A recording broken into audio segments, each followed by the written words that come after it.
some numbers. Here we have more numbers.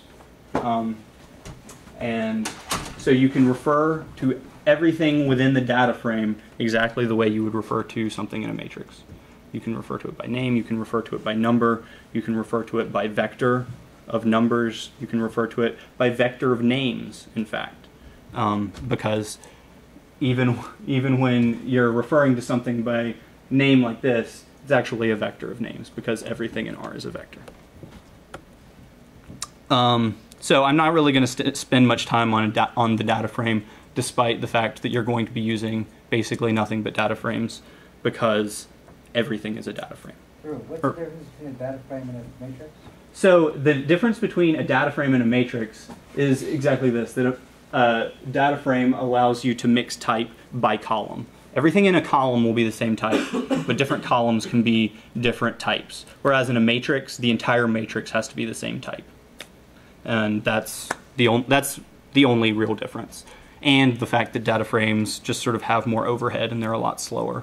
If you can do something with a matrix, like if you're doing a lot of repetitive calculations, if you can do it in a matrix, it'll probably be a lot faster.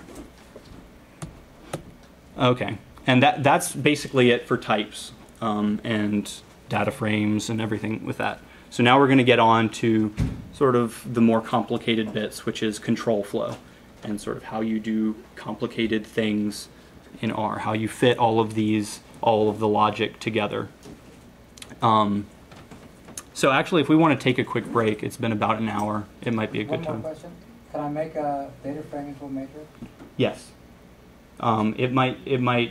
It will probably turn it into a string, because basically everything can be converted into a string. But you would just do that with as.matrix and then whatever the name of your data frame is.